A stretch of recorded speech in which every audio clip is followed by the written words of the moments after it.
नमस्कार दोस्तों, welcome to फाइनेंशियला। आपका बहुत बहुत स्वागत है हमारे चैनल पे। अगर आप इस चैनल पे नए हैं then don't forget to subscribe ताकि आपसे कोई भी फ्यूचर में वीडियो ना छूटे।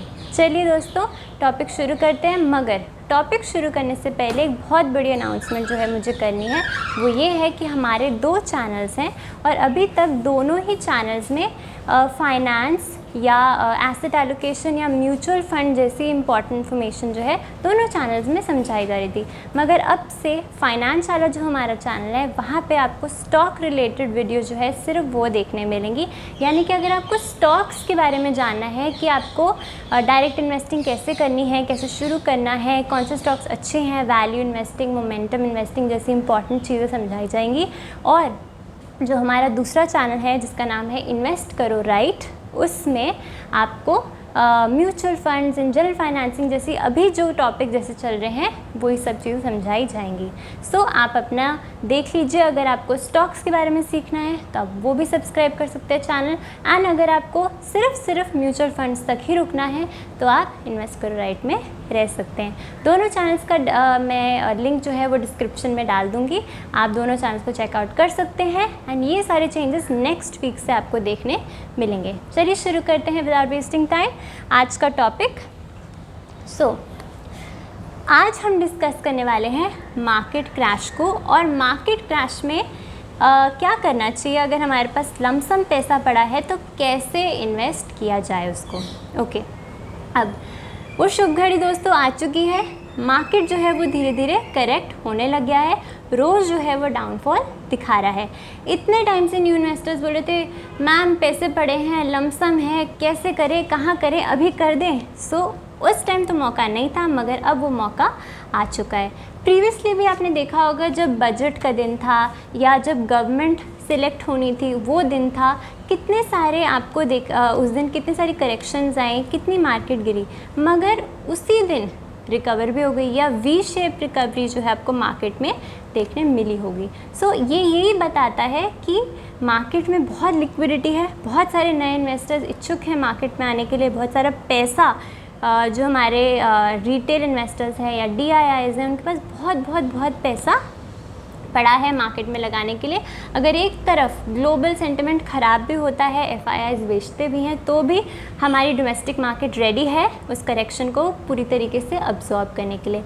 मगर पहली जो प्रॉब्लम्स थी वो थोड़ी सी हमारी कंट्री रिलेटेड थी, लेकिन अब ये जो प्रॉब्लम है वो USA की रिसेशन को लेके है। इन सारी प्रॉब्लम से डील करने के लिए मार्केट में करेक्शन या डाउनफॉल थोड़ा लंबा चल सकता है, मगर ओवरऑल मार्केट का ट्रेंड जो है वो पॉजिटिव ही होगा। यानी कि आपको लॉन्ग टर्म में पैसा बनेगा ही बनेगा। मगर अभी क्या करें? अभी सिर्फ और सिर्फ अपॉर्चुनिटीज़ हैं उन लोगों के लिए जिन्होंने अभी तक इन्वेस्टमेंट शुरू नहीं की है, सोच रहे थे कब पैसा लगाएं। अभी will be a good time to invest your money, at least you can start. Okay, शुरू करते हैं। एक आइडियल पोर्टफोलियो बनाने की कोशिश करते हैं कि अगर आप नए इन्वेस्टर हैं या अगर आपने इन्वेस्टमेंट कर भी दी है मगर आपके पास लमसम पैसा पड़ा हुआ है तो उसको कैसे शुरू करें, कैसे लगाना शुरू करें इन द मार्केट्स, आइए जानते हैं। 3 म्यूचुअल फंड जो हैं आप रख सकते हैं। Large and mid cap type की category, flexi cap category and mid cap category. ये 3 म्यूचुअल फंड जो हैं आप इनसे शुरू कर सकते हैं। अब आप पूछेंगे स्मॉल कैप क्यों नहीं, थीम क्यों नहीं? वो इसलिए क्योंकि आपके पास लमसम पैसा है और मार्केट जो है वो करेक्शन मोड में है। अगर आप वहाँ एंटर करेंगे स्मॉल या थीम में तो प्रॉब्लम क्या होगी, वो बहुत ज़्यादा करेक्ट होंगे, बहुत ज़्यादा गिरेंगे और आप डर जाएंगे जब आप लमसम का पैसा लगाएंगे, क्योंकि आपके पास और पैसा डालने के लिए नहीं होगा। ये जो है ये सेफ बेट्स रहेंगी। अगेन नो रिकमेंडेशन, सिर्फ एजुकेशनल पर्पस के लिए है। आप अपने फाइनेंशियल एडवाइज़र से ज़रूर पूछेगा बिफोर इन्वेस्टिंग। मगर ये 3 म्यूचुअल फंड्स अच्छे रह सकते हैं टू स्टार्ट विद, जब आपको इन्वेस्टमेंट अभी मार्केट में शुरू करना है तो। Okay, large and mid cap क्या होता है यहाँ पे आप ध्यान दीजिए। 35% एंड 35%, ये क्या हुआ? 35% जो है ये large and mid cap type के जो सेक्टर्स हैं या कंपनीज जो हैं, यहाँ पे फंड मैनेजर को पैसा लगाना होता है, ऐसी सेबी की गाइडलाइंस है। तो ये मिनिमम इन्वेस्टमेंट इतना mid and large cap companies में करना ही करना है, ऑप्शन नहीं है। यही खासियत होती है लार्ज एंड मिड कैप की टाइप के म्यूचुअल फंड्स की। मगर एक अच्छी बात भी है इसमें कि यहाँ पे वॉलेटिलिटी जो है वो कम रहेगी, तो मार्केट अगर गिरेगी भी तो भी इतना ज़्यादा लॉस आपको देखने नहीं मिलेगा। नेक्स्ट है फ्लेक्सी कैप। यहाँ पे खासियत क्या है? फ्लेक्सिबिलिटी की। यहाँ पे फंड मैनेजर फ्री है, उसको जहाँ पैसा लगाना है वो लगा सकता है फ्रीली, फ्लेक्सिबिलिटी के साथ। सो यहाँ पे सेबी जो है वो कंप्लीट फ्रीडम जो है फंड मैनेजर को देता है। एंड यहाँ जनरली लार्ज कैप टाइप की कंपनीज ही आपको देखने मिलेंगी। एंड मिड कैप में क्लियर ही है कि मिनिमम 65% जो है वो मिड कैप टाइप की कंपनीज को देना ही देना है फंड मैनेजर ने, उसके पास और कोई ऑप्शन नहीं है। अब एग्जाम्पल पर्पस के लिए हम डिस्कस करेंगे कि लार्ज और ये तीनों कैटेगरी के जो म्यूचुअल फंड है, इसके एक एक म्यूचुअल फंड हम सिर्फ और सिर्फ एग्जाम्पल पर्पस के लिए कवर कर लेंगे, ताकि आपको एक आइडिया लग जाए कि फंड्स कैसा परफॉर्म कर रहे हैं। ओके, अगर मैं large and mid cap type की कैटेगरी की बात करूं तो फर्स्ट एग्जाम्पल होगा Kotak equity opportunity fund. Kotak equity opportunity fund again कोई भी रेकमेंडेशन नहीं है, हो सके तो आप कोई और भी अगर आपने रिसर्च या एनालिसिस किया है उसके बेसिस पे भी आप चुन सकते हैं large and mid cap type की कैटेगरी में म्यूचुअल फंड, लेकिन मैंने सिर्फ और सिर्फ समझाने के लिए आपको इसका एग्जांपल कोट किया है। Okay, Kotak equity and opportunity fund की खासियत क्या है? इसका एसेट एलोकेशन देख लेते हैं। लार्ज में एलोकेशन है 53.2%, मिड में 40.8% एंड स्मॉल में 5%। सो ये एलोकेशन है। एंड आप देख सकते हैं कि देखो 35% की जो क्राइटेरिया था वो इसने पूरा कर दिया है। एंड इसकी जो रिटर्न्स हैं ओवरऑल वो कितनी है? 19.2%, यानी कि जब से फंड शुरू हुआ है तब से लेके अब तक इसने लॉन्ग टर्म में 19.2% की ग्रोथ आपको प्रोवाइड की है। कौन सी कंपनीज जो है इस म्यूचुअल फंड के अंदर आती हैं? HDFC, SBI, BEL, axis bank जैसी बहुत सारी लार्ज कैप एंड बड़ी कंपनीज जो हैं इसमें निवेश ये फंड करके चलता है। सो काफ़ी सेफ देखने मिल रहा है। नेक्स्ट फ्लेक्सी कैप, इसका एग्जाम्पल पराग पारेख फ्लेक्सी कैप फंड जो है ये अच्छा फंड देखने मिल रहा है फ्लेक्सी कैप कैटेगरी में। ओके, इसकी होल्डिंग्स कैसी रहेंगी लार्ज, मिड एंड स्मॉल में?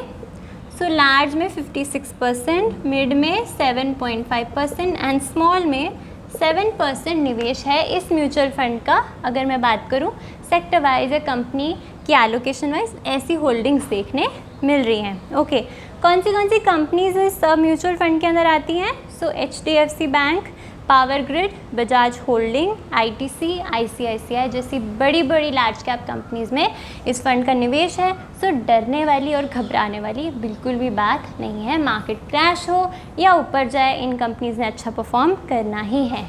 ओके, रिटर्न्स लॉन्ग टर्म में कितनी रिटर्न्स हैं? 21% की रिटर्न जो है वो आपको देखने मिल रही है इस फंड की तरफ से, जो कि बहुत ही डिसेंट और अच्छी दिख रही हैं। ओके, मिड कैप में कौन सा? मिड कैप की अगर मैं बात करूं तो मिड कैप में HDFC मिड कैप जो है, HDFC mid cap opportunity fund जो है वो एक अच्छा म्यूचुअल फंड देखने मिल रहा है मिड कैप कैटेगरी में। इसका अगर मैं होल्डिंग आपको बताऊं कि लार्ज, मिड एंड स्मॉल में कैसे एलोकेशन है, तो लार्ज में खाली 9.7%, मिड में 69.9% एंड स्मॉल में 14.1% तक का आपको निवेश देखने मिल रहा है। सो मोस्टली मिड कैप में ही निवेश इस फंड का आपको मिलेगा। ओके, कौन सी कंपनीज में निवेश है? Indian hotels, Apollo tyres, max financial, federal bank and Balakrishnan industries जो है, ऐसी बड़ी निफ्टी की कंपनीज में इस म्यूचुअल फंड ने निवेश किया है। So again good mutual fund. Okay, returns की अगर मैं बात करूं तो कितनी रिटर्न्स इसने दी है? 22.9% की रिटर्न्स इस म्यूचुअल फंड ने अपने इन्वेस्टर्स को लॉन्ग टर्म में कमा के दिया है। सो लंबे समय में देखिए पैसा बन ही रहा है। आप कोई भी म्यूचुअल फंड उठा लीजिए, ये सारे म्यूचुअल फंड बहुत ही लंबे समय से हैं। यहाँ पे वॉर्स, कोविड जैसी बहुत सारे उतार चढ़ाव जो हैं इन म्यूचुअल फंड ने देख रखे हैं, और उसके बावजूद आपको इतनी रिटर्न जो है इनकी तरफ से देखने मिल रही है। सो ये मार्केट क्रैश तो कोई भी बुरी बात है, कोई भी बड़ी बात नहीं है। ओके, सो तीनों में पैसा लगाने के बाद हमारे कितने पैसे बन सकते हैं, आइए उसको स्टडी करते हैं। एग्जाम्पल की हेल्प से समझते हैं कि अगर मैंने यहाँ पे लमसम लगाया 3 लाख रुपए का, तो मेरा पैसा कितना बन जाएगा। मैं रिटर्न्स यहाँ मान के चल रही हूँ 18%। वाई 18%? यहाँ तो बहुत ज़्यादा रिटर्न्स मिले हैं, तो हम हमेशा एक कंजर्वेटिव अप्रोच लेके चलते हैं एंड पास्ट के जो रिटर्न्स हैं कभी भी फ्यूचर रिटर्न्स उनको ना समझेगा। सो 18% एक आइडियल रेट होगा जिससे हम अपनी रिटर्न्स को कैलकुलेट कर सकते हैं एंड होपफुली इससे ज़्यादा पैसे ही आपको फ्यूचर में देखने मिलेंगे। ओके, सो टाइम कितनी देर के लिए हम लगा रहे हैं, टाइम इज़ 20 ईयर्स। 20 ईयर्स में मेरे पैसे कितने बन जाएंगे। सो मेरी वैल्यू हो जाएगी 82 लाख रुपीज़, यानी कि 3 लाख रुपए लगाए, 18% की रिटर्न मिली 20 सालों के लिए, मेरा पैसा क्या बन गया 82 लैक्स। अब अगर मैं इसको 25 सालों के लिए छोड़ दूँ तो मेरे पैसे कितने बन जाएंगे, तो मेरे पैसे बन जाएंगे 1.88 करोड़ रुपीज़, जो कि बहुत अच्छा अमाउंट है। और यही कैलकुलेशन अगर मैं 21% की रिटर्न से करूं, मान लेते हैं हमने इन तीनों फंड्स में लगाए एंड ऑन एन एवरेज मुझे 18 नहीं 21% अगर मुझे मिले, 21% की रिटर्न्स अगर मुझे मिले, तो उस हिसाब से मेरे वैल्यू कितनी हो जाएगी, मेरे जो लमसम है उसकी वैल्यू हो जाएगी 3.5 crore rupees. So I hope आपको समझ में आया होगा मैं आपको क्या समझाने की कोशिश कर रही हूँ कि मार्केट क्रैश से डरिए ना, उसको एक अपॉर्चुनिटी की तरह यूज़ कीजिए। चाहे आप SIP करना चाहते हैं आप वो कीजिए, आप लमसम करना चाहते हैं वो कीजिए, मगर हमेशा इसको एज एन अपॉर्चुनिटी ही देखें, इससे डरे ना। एंड अगर लमसम लगाना है तो लमसम के लिए थोड़े से सेफ़ म्यूचुअल फंड्स ही आप चुनें, जैसे कि ये। अगर आपका मन है अपनी रिसर्च से आप कोई और म्यूचुअल फंड भी चुन सकते हैं, मगर थोड़ी सेफ्टी के साथ चलिए, क्योंकि लमसम में बार बार हमारे पास एवरेज आउट करने की अपॉर्चुनिटी नहीं होती है, ज़्यादातर 1 या 2 बार उसको कर देते हैं। मगर SIP तो कंटिन्यूसली चलती, तो आप किसी भी लेवल पे शुरू कर सकते हैं। लेकिन लमसम वालों के लिए खास करके ये वीडियो है, क्योंकि market crash is a very big opportunity उनको अगर लगाना है पैसा या शुरुआत करनी है तो। एंड आपने देखा कि कैसे छोटा पैसा भी लंबे समय में अच्छा पैसा बन सकता है। So I hope you like the video and कोई भी डाउट है आप मुझे कमेंट करके बता सकते हैं। So till then thank you for watching, bye.